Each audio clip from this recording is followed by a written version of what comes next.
उत्तर प्रदेश के बदायूं में दो नाबालिग भाइयों की निर्मम हत्या के मामले में पुलिस ने कार्रवाई करते हुए एक आरोपी को मुठभेड़ में मार गिराया और दूसरे आरोपी 25,000 रुपये के इनामी जावेद को गिरफ्तार कर उससे पूछताछ कर रही है। जिस तरह से घटना को अंजाम दिया गया उससे लोगों का गुस्सा चरम पर है। विपक्ष भी घटना को लेकर सरकार को घेरने की कोशिश कर रही है। हालांकि घटना के बाद पुलिस कार्रवाई कर रही है, लेकिन इसके बावजूद विपक्ष कानून व्यवस्था को लेकर योगी सरकार पर हमलावर है। आम चुनाव से पहले क्या बदायूं की घटना के पीछे कोई बड़ी साजिश है या मानसिक विकार है, जिसके चलते आरोपियों ने बेरहमी से वारदात को अंजाम दिया? घटना की सच्चाई क्या है, इसकी जांच अभी जारी है, लेकिन आम जनता का बदायूं घटना पर कानून व्यवस्था की स्थिति पर क्या कहना है, सुनिए। बदायूं की घटना ने पूरे उत्तर प्रदेश को झकझोर कर रख दिया। हालांकि जो इस कांड के जो आरोपी थे, एक पुलिस एनकाउंटर में ढेर हो चुका है और एक को पुलिस ने गिरफ्तार कर लिया। हालांकि इस घटना को लेकर तमाम तरह की राजनीति हो रही। विपक्ष का आरोप है जिस तरह से अपराध पर यूपी सरकार का जो जीरो टॉलरेंस है वो जीरो हो गया। हालांकि सरकार लगातार कह रही है कि जो आरोपी हैं उनके खिलाफ सख्त से सख्त कार्रवाई होगी और यही वजह है कि एक एनकाउंटर में ढेर हो चुका है और एक गिरफ्तार हो चुका। हम इस मुद्दे पर लोगों से बात करेंगे कि आखिर उनकी क्या राय है, क्या वाकई में अपराध का जो सरकार का फंडा है जीरो टॉलरेंस का वो है या विपक्ष के जो आरोप हैं वो सही हैं। सर, क्या नाम है आपका? अमरेंद्र सिंह। अमरेंद्र जी, जिस तरह से घटना हुई, बदायूं की घटना हुई है, पूरे देश को झकझोर दिया। दो मासूम बच्चे थे, उनकी विभत्स तरीके से हत्या की गई बिना वजह का। इस बारे में आपका क्या कहना है? देखिए, जो प्रथम दृष्टया हमने जो व्हाट्सएप पे और जो न्यूज़ में हमने देखा तो उससे तो ये लगता है कि ये कोई आतंकवादी घटना है बिना दुश्मनी के। जो अभी तक समझ में आया है, जितना हम लोगों ने देखा है, जो समझ में आ रहा है कि कोई उस परिवार से जिसके बच्चे मारे गए हैं, उस परिवार से इन लोगों की व्यक्तिगत कोई दुश्मनी नहीं थी, कोई कहासुनी भी नहीं थी, किसी तरीके से द्वेष भावना नहीं थी। तो इससे एक ही चीज़ समझ में आता है कि इस घटना के पीछे या तो वो व्यक्ति जिसने मारा है, जो जावेद और दूसरे का नाम मैं भूल रहा हूँ, जिसने मारा है वो या तो मानसिक विकृति का शिकार है, उस वजह से मारा है, या इसके पीछे कहीं न कहीं कोई बड़ी साजिश, कोई आतंकवादी घटना, या जो एक तरीके से होता है कि किसी चीज़ को लेके जो है धर्म या इन चीज़ों को लेके ज़रूरत से ज़्यादा जो है पजेसिव होना, ये इसके पीछे लगता है। क्या अभी आपने कई धर्म की बात की, क्या जो अभी 2024 के चुनाव से ठीक पहले इस तरह से जो घटना हुई है, क्या वोटों का ध्रुवीकरण को लेकर भी किसी तरह की कॉन्स्पिरेसी हो सकती है जो इस बिना वजह इस घटना को अंजाम दिया गया?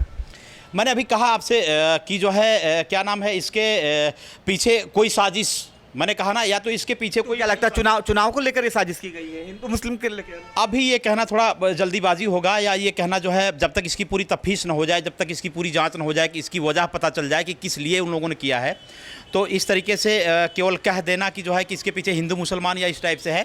बट हाँ, इसको देख के ये ज़रूर लगता है कि या तो इसके पीछे बहुत बड़ी साजिश है, कोई आतंकवादी साजिश है, कोई आतंकवादी घटना कराई जा रही है, या जो है वो मानसिक विकृति का शिकार है, इसलिए उसने छोटे छोटे बच्चों की हत्या कर दी। विपक्ष का आरोप है कि जिस तरह से घटना हुई कानून व्यवस्था पर सवाल उठा रहा है, उत्तर प्रदेश सरकार पर ही सवाल उठा रहा है कि उत्तर प्रदेश में जिस तरह से उत्तर प्रदेश सरकार कहती है कि अपराध पर जीरो टॉलरेंस, वो जीरो टॉलरेंस अब जीरो हो गया, धराशायी हो गया। इस घटना को लेकर विपक्ष कह रहा है। नहीं, ये कहना तो जो है अलग होगा। अभी उत्तर प्रदेश की जो दशा हम लोग आज के 7 साल पहले, 6 साल पहले देखते थे, जो आज देख रहे हैं, उस प्रदेश में तो मैं ये नहीं कह सकता है कि जीरो टॉलरेंस की नीति इनकी जो है जीरो हो गई है। बहुत अच्छा इन्होंने जीरो कानून व्यवस्था जो है माननीय योगी जी ने जो है यूपी में जो है व्यवस्थित की है। और जैसे यह है कि ये जैसे संगठित अपराध जो होता है, एक होता है संगठित अपराध होता है, एक होता है कि कहीं पे जो है एक व्यक्ति द्वारा किसी को दूसरे के ऊपर जो है कोई घटना कर दी जाए। दो तरीके घटनाएं होती हैं। तो संगठित अपराध जहां तक है, ये यूपी में बिल्कुल जो है जीरो टॉलरेंस की नीति के तहत ख़त्म कर दिया गया है। बिल्कुल संगठित अपराध नहीं है यूपी में, ये तो आज की परिदृश्य को देखते हुए हम कह सकते हैं। बट हाँ, अगर किसी घर की चार दीवारी में कोई किसी की हत्या कर देता है, मार देता है, तो यही नहीं, योगी जी नहीं, कोई भी सरकार उसको नहीं रोक सकती है। आपके मन में मानसिक विकृति है, आपके मन में पागलपन है, आप कोई किसी की हत्या कर दो, आप उसमें कह दो कि नहीं कानून व्यवस्था हमारी पूरी भ्रष्ट हो गई है, नहीं हो सकता, इसको कोई नहीं रोकता। हर घर में पुलिस नहीं खड़ी हो सकती जब तक समाज नहीं सुधरेगा, जब तक जागरूकता नहीं आएगा, जब तक मानसिक विकृति या किसी साजिश में लोग इन्वॉल्व ना होंगे, होना बंद नहीं करेंगे, इसके लिए जागरूक नहीं होंगे, तब तक ये चीज़ें नहीं रोकी जा सकती हैं। इसके लिए मैं योगी जी को जरूर धन्यवाद दूंगा कि संगठित अपराध उन्होंने जीरो टॉलरेंस के नीति के तहत उन्होंने ख़त्म कर दिया है। मैं इसमें बिल्कुल विपक्ष की बात से सहमत नहीं हूं कि ये जीरो टॉलरेंस जो है जीरो है। बिल्कुल, जिस तरह से उत्तर प्रदेश की कानून व्यवस्था है और जिस तरह से जीरो टॉलरेंस की बात है, अभी बात की तो जीरो टॉलरेंस है और सरकार अपने हिसाब से काम भी कर रही है। जो ऑर्गेनाइज क्राइम था यूपी में, उसका पूरा जड़ से खात्मा हो चुका है, जैसा भी आपने बताया। और भी लोगों से बात करेंगे। क्या नाम है सर? जय गोविंद सिंह। जय जी, जिस तरह से जो बदायूं में घटना हुई, 2 बच्चों की निर्मम हत्या कर दी गई, क्या इसके पीछे कोई आयन वक्त पे चुनाव से ठीक पहले ये घटना हुई, क्या इसके पीछे कोई चुनावी साजिश है? देखिए, ऐसा है कि जो भी घटना हुई है, एक का तो एक इनकाउंटर हो चुका है, दूसरा भी अरेस्ट हो गया है। अब ये है कि पुलिस उसकी जांच पड़ताल में लगी हुई है, उस चीज़ें सब सारी आ जाएंगी सामने। विपक्ष क्या है कि अब विपक्ष को तो कुछ न कुछ चाहिए बोलने के लिए, बशर्ते उसको नहीं देखना चाहिए। और पब्लिक हमारी आज की डेट में जागरूक हो गई है। ये है कि जो भी चीज़ें हैं वो बहुत जल्दी सामने आ जाएंगे, क्योंकि पुलिस प्रशासन पूरी तरह से लगा हुआ है। और जैसे अभी एक भाई साहब बोल रहे थे कि मानवीय प्रकृति के कारण भी ऐसा हो सकता है, तो ये कहीं ना कहीं 100% सही है, समझ गए ना। क्योंकि किसी के घर में कोई अपराध हो जाए तो उसके लिए ना समाज कुछ कर सकता है, ना पुलिस प्रशासन कुछ कर सकता है, सरकार कुछ कर सकती है। और भी लोगों से बात है। क्या नाम है आपका? क्या नाम है?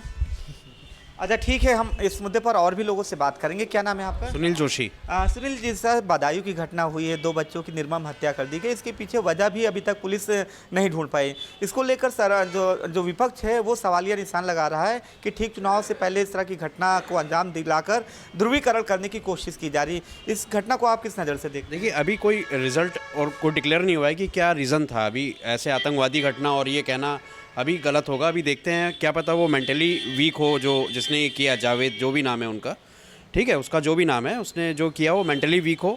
आजकल क्या होता है सोशल मीडिया में ISIS और ये सब जो चलता है, संगठन चलते हैं, हो सकता है माइंड वॉश, ब्रेन वॉश किया हो उनका। जैसे गोरखपुर में घटना हुई थी बहुत पहले, जो वहाँ पे उन्होंने किया था। तो ये मुझे लग रहा है कि सोशल मीडिया या फिर मेंटली वीक हैं, या सोशल मीडिया में कोई ISIS संगठन या समथिंग, कोई रॉन्ग निगेटिव लोगों के संपर्क में आके ये घटना को अंजाम देने का कारण हो सकता है। अभी जब तक रिजल्ट ना आए तब तक जल्दी कहना जल्दबाजी होगी। इस घटना से किसको लाभ मिल सकता है, या जिस तरह से वैमनस्यता समाज में फैलाने की कोशिश की गई, क्योंकि ये कम्युनिटी का मामला है, तो इससे नहीं लग रहा कि चुनाव से पहले जिस तरह से घटना को अंजाम दिया गया उससे कम्युनिटी में वैमनस्यता फैल सकती है? देखिए, बाबा जी जिस तरह से कानून व्यवस्था को जिस तरह से टाइट किए हैं पिछले 7 साल में, उससे तो देखिए हर कोई, उनका एक है कि विकास सबका होगा, राम राज्य है तो सबको एक अधिकार दिया जाएगा, जातिवाद की राजनीति नहीं होगी। वो बाबा जी का एक मोटो है। और डेफिनेटली ये कुछ ना कुछ मेंटल वाली दिक्कत है उनकी, जावेद की, जिसके कारण उसने वो किया होगा। जाहिर सी बात है, जिस तरह से ये घटना हुई है, कहीं ना कहीं दिमागी तौर पर वो मानसिक रूप से विक्षिप्त होगा, जिस तरह से ये घटना को अंजाम दिया, जैसा लोगों ने बताया। और लोगों से क्या नाम है? आदर्श त्रिपाठी। आदर्श से क्या कहना है, जिस तरह से बदायूं की घटना, क्या वाकई में पुलिस फेल हो गई, सरकार फेल हो गई कानून व्यवस्था को लेकर? नहीं, देखिए, पुलिस और सरकार को तो हम फेल होने का नहीं कह सकते, क्योंकि मुझे जहाँ तक लगता है कि जावेद के ऊपर 25,000 का इनाम भी रखा गया था। ये 2 भाई थे, एक भाई कह रहा था कि भाई मैं बेकसूर हूँ, मैंने नहीं करा, तो हालांकि एक दिल्ली से गिरफ्तार करा गया है।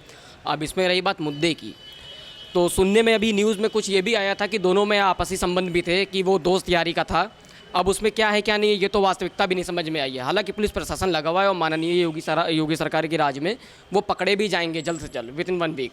देखिए, आप युवा हैं और जैसा कि इन्होंने बताया कि कानून का राज उत्तर प्रदेश में स्थापित है, और जिस तरह से और लोगों ने कहा कि ऑर्गेनाइज क्राइम जिस तरह से होता था वो ख़त्म हो चुका है, और जो घर के अंदर के जो क्राइम होते हैं उसको कोई भी सरकार, कोई भी पुलिस से नहीं रोक सकती। इसके पीछे कहीं ना कहीं मानसिक विकृति है, उसको एक अवेयरनेस या कैसे भी मानसिक विकृति एक उसको दूर किया जाए, ये पहल इसकी ज़रूरत है कि कैसे मानसिक विकृति को दूर किया जाए। और भी लोगों से बात करें। क्या नाम है? नितिन सिंह। नितिन जी, जैसा कि अभी आपने सुना कि हर घर पे या हर चार दीवारी के पीछे पुलिस नहीं बैठाई जा सकती है, जिस तरह से बदायूं की घटना हुई, सरकार या पुलिस ने फौरी तौर पे कार्रवाई की, एक को पुलिस एनकाउंटर में ढेर कर दिया गया, एक को देर रात में गिरफ्तार कर लिया गया, लेकिन विपक्ष कह रहा है कि इस घटना को लेकर कानून व्यवस्था पे सवाल उठा रहा। क्या कहेंगे? देखिए, विपक्ष का काम है कहना, और विपक्ष को ये चीज़ समझना चाहिए कि घटना क्या घटी है, कैसे घटी, कहाँ घटी है। अब आप समझिए कि जो आरोपित हैं, एक जिसका कल एनकाउंटर हुआ, दूसरा जो आज रात में पकड़ाया है, ये उनके जानने वाले थे। वो शायद कुछ पैसा का भी मामला था, पैसा उधार भी लेने गए थे और वो महिला चाय बनाने गई थी। बच्चों की माँ जो है वो चाय बनाने गई थी। तो किसी अनजान के लिए कोई चाय बनाने नहीं जाता है।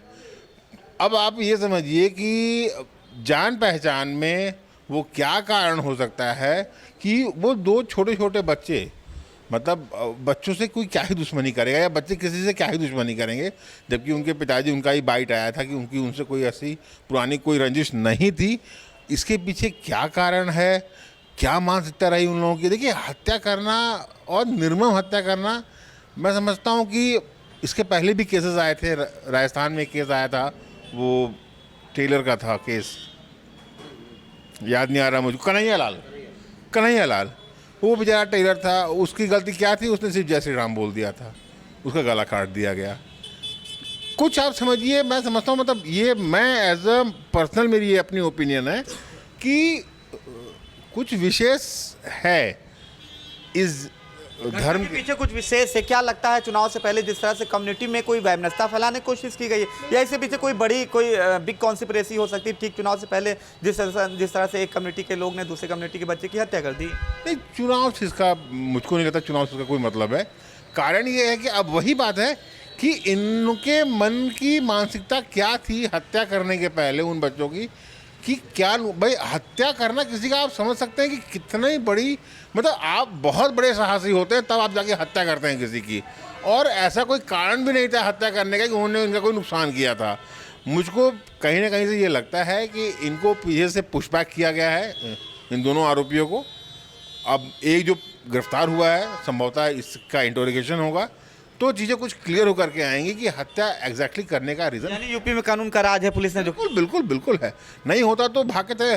देखिए, इसके पहले भी हम लोगों ने, आज मेरी उम्र 45-47 की हो गई है, मैं यूपी में बहुत दिन से रह रहा हूँ। इसके पहले जो अभी भाई साहब ने कहा था कि ऑर्गेनाइज क्राइम बिल्कुल ख़त्म है, और जायज़ सी बात है कि हर आदमी के पीछे प्रशासन, पुलिस नहीं लगा सकती।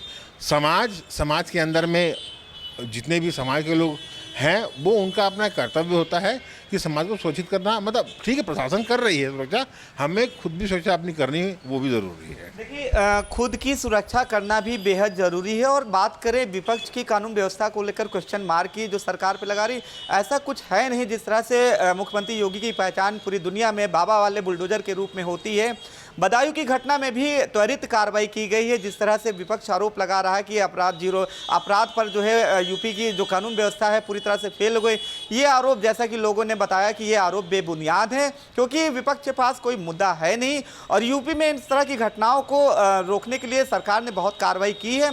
और रही बदायूं की घटनाओं को लेकर, तो बदायूं की घटना में भी पुलिस ने फौरन कार्रवाई की। जो एक आरोपी था पुलिस मुठभेड़ में मारा गया, और जो दूसरा आरोपी, मुख्य आरोपी था, वो गिरफ्तार भी किया जा चुका है। बाकी वजह क्या थी जो एन चुनाव के पहले इस तरह की घटना को अंजाम दिया गया, जो आरोपी गिरफ्तार हुआ है उससे पूछताछ की जाएगी। उसके बाद ही निकल के आएगा कि आखिर इस घटना के पीछे की वजह क्या थी। फिलहाल जो कानून व्यवस्था के जो आरोप लगाए जा रहे हैं वो पूरी तरह से बेबुनियाद हैं, जैसा कि लोगों ने बताया। वीडियो जर्नलिस्ट अनिल सैनी के साथ अनुज चौधरी, हॉर्नबिल टीवी, लखनऊ। हालांकि घटना के बाद पुलिस ने कार्रवाई की है और कर रही है, लेकिन सबसे बड़ी बात सावधानी बरतनी है। खासकर बच्चों को कभी भी किसी के साथ अकेला ना छोड़ें। जहां तक बदायूं हादसे में बचे तीसरे बच्चे की बात है, तो उसकी मानसिक स्थिति को देखते हुए बेहतर काउंसलिंग की जानी चाहिए, ताकि उसके अंदर का डर दूर हो जाए।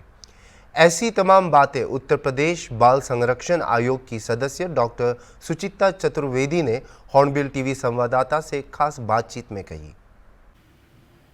उत्तर प्रदेश के बदायूं में जो घटना हुई, विभत्स घटना थी। हालांकि इस घटना का एक आरोपी एनकाउंटर में ढेर हो चुका है और दूसरा गिरफ्तार हो चुका है, लेकिन इस तरह की जो घटना हुई काफ़ी विभत्स घटना थी। 2 बच्चे थे, माइनर थे। हम इस मुद्दे पर बात करेंगे। राज्य बाल अधिकार संरक्षण आयोग के सदस्य हैं डॉक्टर सुचिता चतुर्वेदी जी, हम उनसे बात करेंगे। मैम, पहले तो ये इस घटना को आप किस नज़र से देखती हैं? ये अत्यंत दुखद घटना है और एक गंभीर घटना जो बदायूं में घटित हुई है, उस परिवार के प्रति हमारी पूरे बाल आयोग की ओर से एक संवेदना है उस परिवार के लिए, और अत्यंत दुखद है। जैसे बाल आयोग की सदस्य होने के नाते मैम, ऐसी घटनाएं ना हो, पेरेंट्स के लिए आप क्या कहना चाहेंगी? किस तरह से वो अलर्ट रहें?